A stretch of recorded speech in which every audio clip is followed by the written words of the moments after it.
শুভ সন্ধ্যা জানিয়ে আবার আপনাদের রিকোয়েস্টেড শেয়ারগুলো দিতে বসলাম। আজকে আপনাদের যতগুলো রিকোয়েস্ট আছে আমি মোটামুটি সবগুলো চেষ্টা করব, সবগুলো ধরলেও 15টার কম হবে না। তারপরে যত লম্বাই হোক যত বড় হোক আমি চেষ্টা করছি আপনাদের উত্তরগুলো দেওয়ার জন্য। একদম প্রথমেই সোনালী পেপার নিয়ে আমি শুরু করতে চাই। সোনালী পেপারের দীর্ঘ লম্বা পতন এখনো শেষ হয়নি। সত্যি কথা, এই শেয়ারকে আমরা 700-800 টাকা ট্রেড হতে দেখেছি। এখানেই আমাদের প্রাইস 730 টাকা পর্যন্ত দেখা যাচ্ছে। এটা খুব রিসেন্ট, এর আগে কিন্তু আরো অনেক বেশি আছে, প্রায় 900-1000 টাকা, এগুলো অ্যাডজাস্টেড প্রাইস। যদিও এখন অনেকে জানতে চাচ্ছেন সোনালী পেপারের কি হবে, কোথায় যাবে। আমরা যদি সত্যিকার অর্থে কারেকশন শেষ হয়েছে কিনা সেটা দেখতে হলে আমাদেরকে অবশ্যই উইকলি এবং মান্থলি চার্ট প্যাটার্ন দেখতে হবে। উইকলি চার্ট প্যাটার্ন অনুসারে দেখা যাচ্ছে 4 সপ্তাহ, 1 2 3 4 5 সপ্তাহ জুড়ে শেয়ারটা মোটামুটি একটা সাপোর্ট নিয়ে ফেলেছে। সেই সাপোর্টটা হচ্ছে 260 টাকা থেকে আমরা সাপোর্টটা দেখতে পাচ্ছি। এমনকি স্ট্রং সাপোর্ট ছিল এটা পতনের একেবারে গোড়ার দিকে। তো সেই ক্ষেত্রে আমরা যদি এমনকি ভলিউমও বেশ ভালো। আর মান্থলি যদি আমরা দেখতে চাই, মান্থলি মোটামুটি ধরে নেওয়া যায় যে এটার পতন অনেকটা কমপ্লিট করেছে। রানিং মাসের ক্যান্ডেল এটা, এই 10 দিনের, এটা যদি শেষ পর্যন্ত সবুজ থাকে তাহলে আমরা এখান থেকে আশা করব এটা হয়তো ডোজিও হতে পারে অথবা ইনভার্টেড হ্যামার, যে কোনো টাইপের ক্যান্ডেল হতে পারে। যদি সবুজ দিয়ে শেষ করতে পারে তাহলে আমরা ধরে নেব যে এটা সামনের মাসে বেশ ভালো করার সুযোগ থাকবে। এই ক্ষেত্রে আমরা ইন্ডিকেটরগুলো মান্থলি দেখলাম, সবগুলোই মোটামুটি পজিটিভ হওয়ার জন্য রেডি হচ্ছে ধীরে ধীরে। উইকলিও বেশ ভালো পজিশন তৈরি করে ফেলেছে। তো এই ক্ষেত্রে উইকলি ক্যান্ডেল আগামী দিন যদি ক্যান্ডেলটা এরকম শেষ করে তাহলে আমরা ধরে নিব যে আরও সময় নিবে। আর যদি আগামী দিন ডিফারেন্ট মানে পজিটিভ কিছু করে তাহলে আমরা ধরে নিব ক্যান্ডেলটা হয়তো পজিটিভ করবে। তো এই ক্ষেত্রে আমরা ডে চার্টটা আগে দেখতে পারি। ডে চার্ট অনুসারে দেখা যাচ্ছে একটা শেয়ার পতনের পরে রিটেস্ট করে, তারপর আবার বাড়ে। এটা আমি অসংখ্যবার আপনাদেরকে বিভিন্ন জায়গাগুলোতে দেখেছি। যেমন এটা এখানে একটা সাপোর্ট নিয়েছে, এখানে মুভিং এভারেজ 20-তে বাধা পেয়েছে, আবার নিচে আসছে, বাট ডবল টপ করেনি, লোয়ার লো করেনি, লোয়ার হাই করে এইবার একদম উপরে উঠে গেছে। তো সেখানে প্রত্যেকটা জায়গায় কিন্তু ছোট ছোট রেসিস্ট্যান্সগুলো আছে। সেই রেসিস্ট্যান্স মোতাবেক এখন 3 দিন ধরে কারেকশন হয়েছে। এটা যে টাইপের শেয়ার, এটা এরকম খারাপ মার্কেট যখন খারাপ হয় এটাকে আমরা বাড়তে দেখি, কিন্তু আজকে 3 দিন টানা পড়ার কারণে ব্যাপারটা বোধগম্য আসলে হচ্ছে না।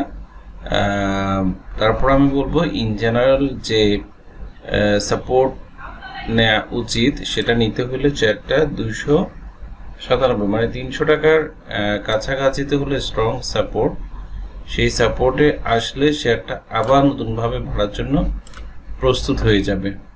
এই হচ্ছে আমার ডেইলি চার্ট প্যাটার্নের বৈশিষ্ট্য।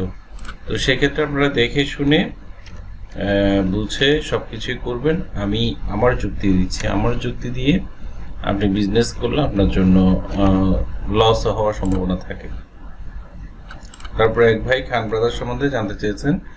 খান ব্রাদার্স সম্ভবত আমি প্রথম আপনাদেরকে নলেজ দিয়েছি যখন এটা ক্রমান্বয়ে হলডেট করে করে পড়ছে। হলডেট করার একটা পর্যায়ে আমি কিন্তু বলেছিলাম আমার যে রেড লাইন যেটা দেখা যাচ্ছে এটা হচ্ছে এক্স্যাক্টলি 300 মুভিং অ্যাভারেজ। আপনারা আমার মুভিং অ্যাভারেজগুলো সম্বন্ধে জানার জন্য উদ্গ্রীব হয়ে থাকেন। আমি আপনাদেরকে এখানে সিম্পল কয়েকটা জিনিস দিয়ে বুঝাই, বলিঞ্জার ব্যান্ড এবং মুভিং অ্যাভারেজ।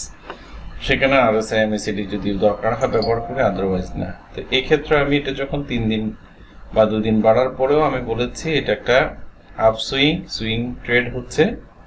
এখানে যে লম্বা ভাবে শেয়ারটার দাম পড়েছে, এটা যদি 3%-এর জায়গায় 10% থাকতো এটা কিন্তু আরো অনেক নিচে চলে আসতো। তো এই ক্ষেত্রে এটাকে আসলে পতন শেষ হয়েছে।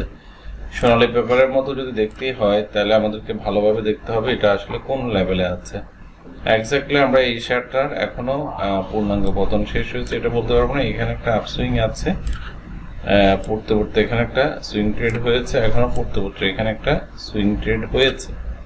এই ক্ষেত্রে এটার মেজর সাপোর্ট কিন্তু একেবারে 40 টাকার কাছাকাছি। তো সেগুলো আসতে হলে এরকম বেড়ে বেড়ে বেড়ে বেড়ে কিন্তু তারপরে পড়বে।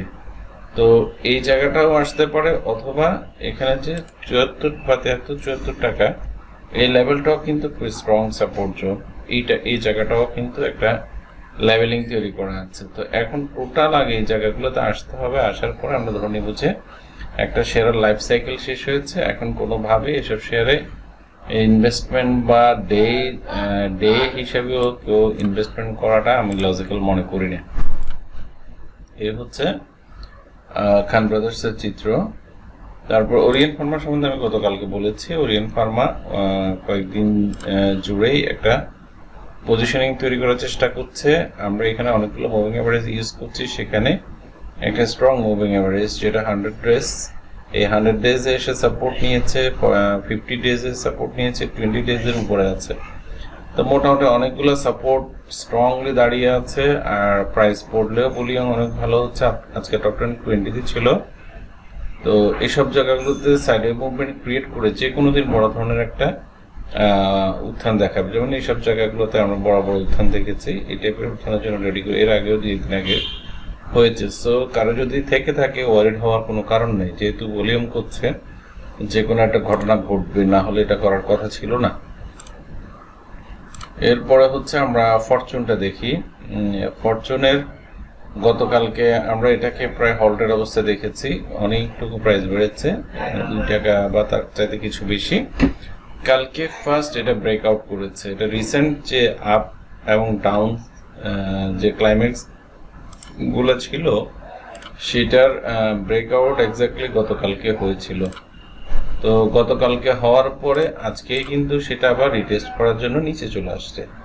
তো এখন রিটেস্ট শেষ হওয়ার পরে যখন গ্রিন ক্যান্ডেল করবে তখন কিন্তু আমরা এটার একটা আপট্রেন্ড আবার হবে, এটা আমরা ধরে নিব। তবে এটা একটা সাপোর্ট জোন, এখান থেকেও বাড়তে পারে, অথবা 32-33-এ এসেও কিন্তু বাড়তে পারে। তো সো মার্কেট যেহেতু একটু হালকা আজকে একটু ঝাঁকুনি খেয়েছে, তো সেই জায়গাগুলোতে আমার মনে হয় একটু অপেক্ষা করে দেখা ভালো। কারো যদি নিচে কেনা থাকে তাহলে অবশ্যই সেল করতে পারেন, আর কেউ যদি গতকালকে ঢোকেন তাহলে তো আগামীকালকেও সে প্রফিটে থাকার কথা। এটা হচ্ছে ডে স্টাইলের কথা বললাম।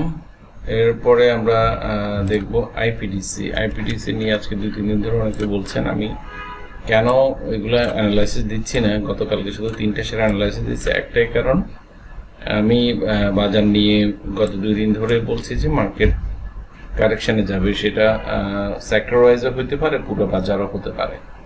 তো ছোট ছোট কারেকশন প্রতিদিনই কিন্তু কারেকশন ওই উপরের দিকে উঠে যাচ্ছে, এগুলো কিন্তু বাজারের সেন্টিমেন্ট ক্লাইম্যাক্স। এই সেন্টিমেন্টগুলোতে 2 দিন পরে সাকসেস হয়েছে। আজকে মোটামুটি শেয়ার আপলোড করে সবার হাতে ধরে দেওয়া হচ্ছে। এই ক্লাইম্যাক্স সেন্টিমেন্টগুলো যারা বুঝবেন না তারা আতলের মতো ওই কমেন্ট করবেন। তো এসব কমেন্ট দেখারও সময় নেই, উত্তর দেওয়ারও আসলে টাইম নেই। খুব বাজে ভাবে কথা বলা এগুলো বন্ধ, অতীতেও করে নাই, এখনো করবে না। এরা বেয়াদবি থেকে যাবে। যাই হোক, আমি নিজেকে সংযত রেখে কথা বলার চেষ্টা করছি। আইপিডিসি দেখেন যে ক্যান্ডেলস্টিক প্যাটার্নটা তৈরি করেছে, আজকে যতটুকু প্রাইস আপ হয়েছে অতটুকু প্রাইস আপ হলে আমরা ধরে নিতাম যে বলিঞ্জার ব্যান্ড ব্রেকআউট করে বলিঞ্জার ব্যান্ড ধরে ধরে উপরে উঠবে। তো বলিঞ্জার ব্যান্ড ব্রেকআউট কিন্তু হয়ে গেছে 20 টাকা 21 টাকার সময়, 21 টাকা হয়ে এখানে 2 দিন রিটেস্ট করে প্রাইস কিন্তু দাঁড়িয়ে গেছে। আজকে এটাই বেড়ে হওয়ার কথা ছিল, যে ভলিউম হয়েছে সে ভলিউম অনুসারে প্রাইসটা টিকাতে পারেনি। তো সো এখনো পর্যন্ত 20 টাকা আশেপাশে সাপোর্ট যেটা, সেটাতে হয়তো এসে সাস্টেইন করবে, তারপরে বাড়বে। Indicator each and everything nice, বাজার বড় ধরনের পতনের আমরা প্রত্যাশা করছি না। ওয়ালটন দেখতে চেয়েছেন একজন, আমি সবগুলো শেয়ার লিখে রেখেছি, তারপরে করছি। ওয়ালটন মার্কেট যখন হাঁটি হাঁটি পা করে বাড়ছে তখন কিন্তু আমি লো পেড জাঙ্ক শেয়ার, যে শেয়ারগুলো দীর্ঘদিন বাড়েনি এই শেয়ারগুলোই বেড়েছে। এই ওয়ালটনও কিন্তু সেই তালিকায় ছিল। গত 5-7 দিন 5, 2, 4, 6, 8 দিন থেকে এই শেয়ারটাতে সেলিং স্টার্ট হয়ে গেছে। তো সেল এক্স্যাক্টলি শুরু হয়ে গেছে এখানে 565-66 টাকায়, এটাকে জোর করে আরো 100 টাকা বাড়ানো হয়েছে। তো সেই জায়গাটায় এখন রিটেস্ট করছে যে যতটুকু বেড়েছে এটা 50% কমতে হবে। 50% কমলে 560-63 এইসব লেভেলও আসতে পারে। এইসব লেভেলে আসাটা যৌক্তিক, এখান থেকে আবার এটা দৌড়ানোর জন্য রেডি হবে। রান এটা দেখতে চেয়েছেন,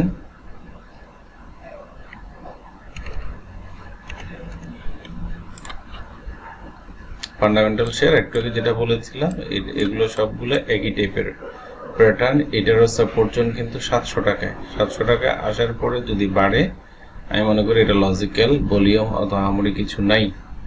যেমন গত কোহিনুর কেউ রিকোয়েস্ট করেন নাই, তারপর আমি কোহিনুর প্রসঙ্গক্রমে দেখার চেষ্টা করছি। কোহিনুর আমরা কয়েকদিন সাইডে মুভমেন্ট দেখেছিলাম, এই যে এইখানে 3টে স্টার তৈরি করেছে, এটা আমার খুব চোখে পড়েছে। তো আমার খুব ইচ্ছা ছিল ট্রাই স্টার করলে কিন্তু এই যে কোনো শেয়ার বলেন অন্য কিছু বাড়ে। আর সবচেয়ে বড় ব্যাপার ছিল এটা মুভিং অ্যাভারেজ 20-র উপরে এই ট্রাই স্টার গুলো করেছে। তো সো এটা দৌড়ানোর কথা, গতকালকে দৌড়ও দিল, ভালো কথা। আজকে কিন্তু টিকাতে পারেনি। তো যেহেতু ফান্ডামেন্টাল শেয়ারও টিকাতে পারেনি, লোপের চাং কোনো কিছুই টিকলো না, টিকেছে কিছু এমন কিছু শেয়ার যেগুলা শুধুমাত্র যাদের হাতে আছে, যারা প্লেমেক করছে। তো এই কারণে একটু সাবধানতা অবলম্বন করাটা জরুরি। এটা সাপোর্ট হচ্ছে 605 টাকা, রেসিস্ট্যান্স হচ্ছে 660 টাকা। তারপরে বেস্ট হোল্ডিং দেখতে চেয়েছেন, বেস্ট হোল্ডিং মোটামুটি এই যে আপনারা সাপোর্ট রেসিস্ট্যান্স গুলো ইজিলি বুঝতে পারছেন, আমি কষ্ট করে হাত দিয়ে আর রাখছি না। আমরা যদি আঁকি হয়তো সামান্য 2-4 টাকা এদিক সেদিক হবে বড় শেয়ার হলে, আর 30-50 টাকার শেয়ারে 20-30 পয়সা এদিক সেদিক হতে পারে। তো সেক্ষেত্রে আমরা হয়তো রেসিস্ট্যান্স ড্র করলে, আমরা নিজের হাতে করলে হয়তো রেসিস্ট্যান্স আসতো 32-50, এখানে 33-এর কাছাকাছি এরকম। তো গতকালকে রেসিস্ট্যান্স টাচ করেছে, আজকে মার্কেট ভালো হইলেও যদি এটা না পড়তো তাহলেও কিন্তু রেসিস্ট্যান্স ব্রেকআউট হওয়ার পরে রিটেস্ট করে তারপরে বাড়তো, এটা বলা যেত।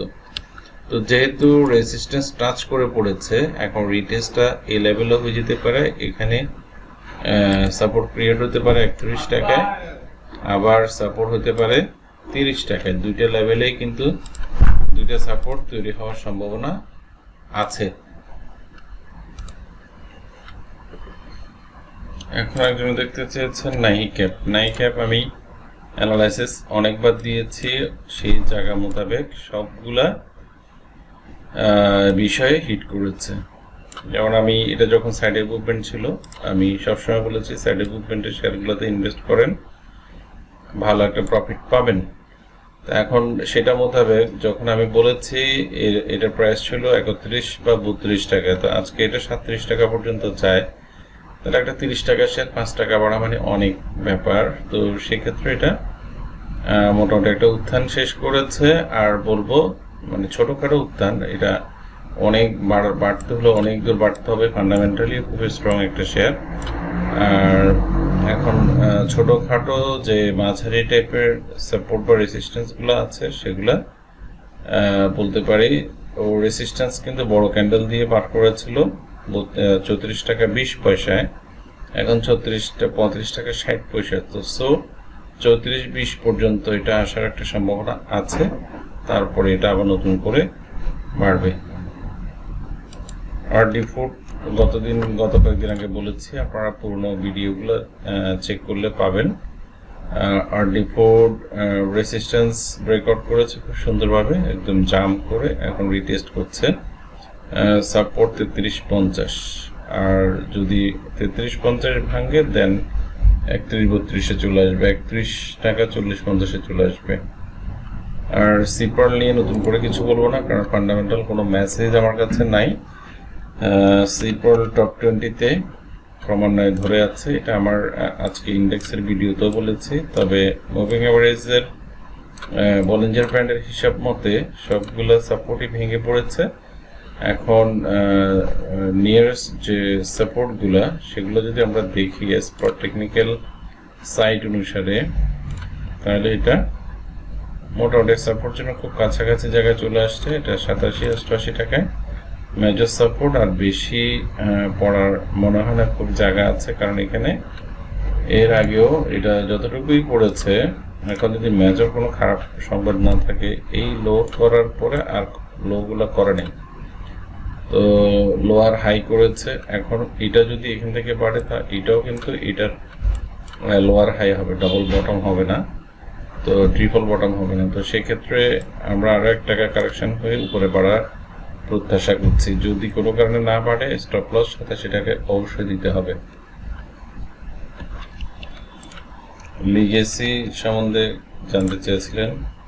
লিগেসি গতকালকে হল্টেড ছিল, তো আজকে মার্কেট খারাপের কারণে পড়েছে কিনা জানি না। অধিকাংশ শেয়ারেরই ক্যান্ডেল সাইজ কিন্তু একই রকম।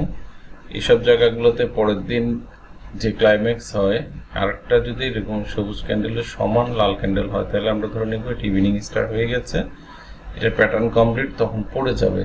তো যেহেতু এখনো পড়ে নাই বা অতটুকু ক্যান্ডেল হওয়ার সুযোগ কম এখন, আর মেজর সাপোর্ট হচ্ছে ওই ক্যান্ডেলটার মাঝামাঝি, মানে 69 টাকায়। তো 69 টাকাও আসতে পারে, আদারওয়াইজ 67 টাকা আসতে পারে। দুইটা লেভেল আছে, এই দুইটা লেভেলকে কাউন্ট করে মার্কেট আবার বেড়ে যাবে, আমরা এরকম প্রত্যাশা করছি। এরপরে হচ্ছে প্রাইম ইন্স্যুরেন্স সম্বন্ধে জানতে চেয়েছেন। প্রাইম ইন্স্যুরেন্স সেক্টর, তো আমি পরশু দিনও আমি ওই সেক্টরের অ্যানালাইসিস দিয়েছিলাম। অ্যাজ পার সেক্টর ওয়াইজ আমি যেটা দেখেছি সেটা হচ্ছে ওইটার ফার্স্ট টার্গেট ফিল আপ হয়েছে, এমনকি সেইটা অনুসারে তারপরের দিন পরশু দিন খুব ভালোভাবে বেড়েছিল। গতকালকেও কিন্তু অনেক শেয়ার অনেকটুকু দাম বেড়েছিল, তো আজকে আস্তে আস্তে একটু কারেকশনের দিকে যাচ্ছে। তো সেটা অনুসারে যদি আমি প্রাইম ইন্স্যুরেন্সকে ধরি, এখানে সে কাপ তৈরি করেছে একটা, এখানে একটা হ্যান্ডেল তৈরি করবে, দেন বাড়বে। তো কাপ অ্যান্ড হ্যান্ডেলের চরিত্রগুলো আপনারা হয়তো জানেন, আমি ওগুলোতে এখন গেলাম না। কাপ অ্যান্ড হ্যান্ডেলের চরিত্র হচ্ছে কাপের তলানিটা যতটুকু থাকবে, ঠিক সেম তলানিটা এখান দিয়ে বাড়ার সময় অতটুকু বাড়বে।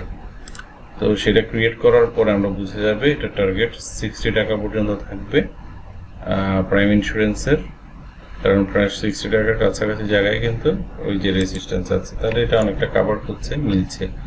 এই ক্ষেত্রে কারেকশন হলে তাহলে কতটুকু আসবে, আমরা কারেকশনটা প্রত্যাশা করছি, যেহেতু মার্কেট ভালো, এখন 40 টাকা 50-এর নিচে আসা উচিত না। তো এক্ষেত্রে এটার পজিশন অন্যান্য শেয়ারের চাইতে অনেক চমৎকার।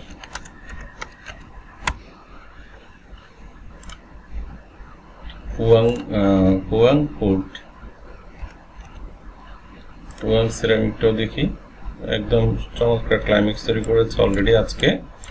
এটাকে বলা হয় ইভিনিং স্টার, একদম এক্স্যাক্টলি যেটা আমি কয়েকদিন থেকে খুঁজছি, আমাদের কোনো মার্কেটে কোনো জায়গাতে পাচ্ছি না। তবে ক্যান্ডেল, আজকের লাল ক্যান্ডেলটা এই বডির কাছাকাছি আসলে এটা 16 কলা পূর্ণ হতো। যেহেতু এটা ইভিনিং স্টার করেছে হুয়াং সিরামিক, সো আমরা এটার 50% কারেকশন একদম প্রত্যাশিত। প্রায় 20 টাকার কাছাকাছি কোনো একটা জায়গা থেকে এটা বাড়বে, এটা আশা করছি, অথবা একটু নিচেও আসতে পারে।